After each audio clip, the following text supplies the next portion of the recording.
Face au silence de l'État français, 6 ONG saisissent, jeudi 22 juillet, la justice à travers une action de groupe pour faire cesser les contrôles d'identité discriminatoires par la police.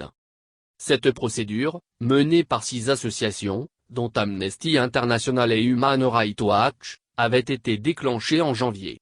Les ONG avaient dans un premier temps mis en demeure le gouvernement d'engager des réformes structurelles et de prendre des mesures concrètes afin de faire cesser ces contrôles. Les autorités avaient 4 mois pour répondre. Le délai étant arrivé à son terme, les associations passent jeudi à la deuxième étape, en déposant leur requête devant le Conseil des États. Les organisations demandent au Conseil des États de constater le grave manquement de l'État consistant à laisser perdurer la pratique systémique des contrôles aux faciès. Amnesty International.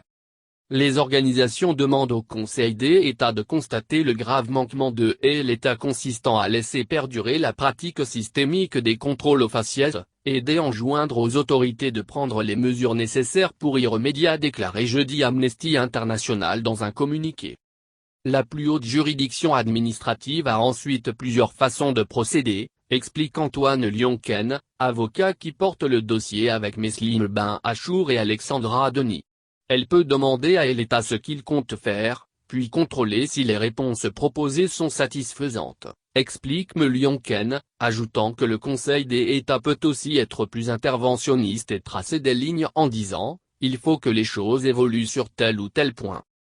Leur procédure s'inspire d'un précédent américain. En 2013, après une class action ou action groupée, la justice américaine avait décidé de transformer la pratique policière des contrôles d'identité dans l'État de New York. Ça a conduit à une baisse draconienne des contrôles, explique Lionken.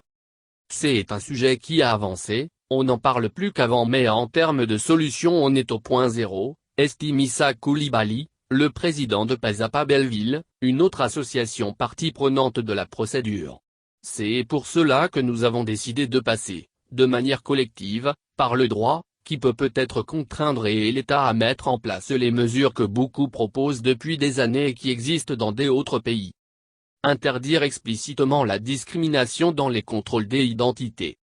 Dans leur requête, les associations réclament notamment la modification du Code de procédure pénale pour interdire explicitement la discrimination dans les contrôles d'identité car la loi française cultive le flou en la matière. Les 6 ONG demandent une réforme en profondeur des contrôles d'identité afin d'encadrer strictement le pouvoir de police lors des contrôles judiciaires avec entre autres, la création d'instructions spécifiques pour les contrôles ciblant les mineurs et la mise en place d'un mécanisme de plainte indépendant et efficace. Le récépissé, une proposition enterrée en 2012. Les associations demandent également de mettre à disposition de toute personne contrôlée une preuve de contrôle, sur le modèle du récépissé. En juin 2012, après l'élection de François Hollande, le gouvernement promettait la mise en place d'un système de reçus adressé aux personnes contrôlées pour éviter à un même individu d'être contrôlé plusieurs fois dans la même semaine. Un projet très vite abandonné par l'exécutif, qui le jugeait trop compliqué à mettre en place.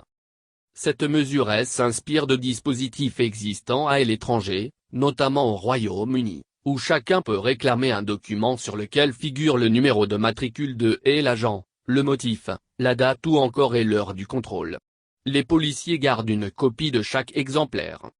Depuis 2011, l'usage du récépissé a fait baisser drastiquement les contrôles d'identité en Grande-Bretagne, passant de 1,2 million en 2011 à 281 000 en 2018, selon un rapport du MICFR, un service du gouvernement britannique en charge de l'inspection de la police.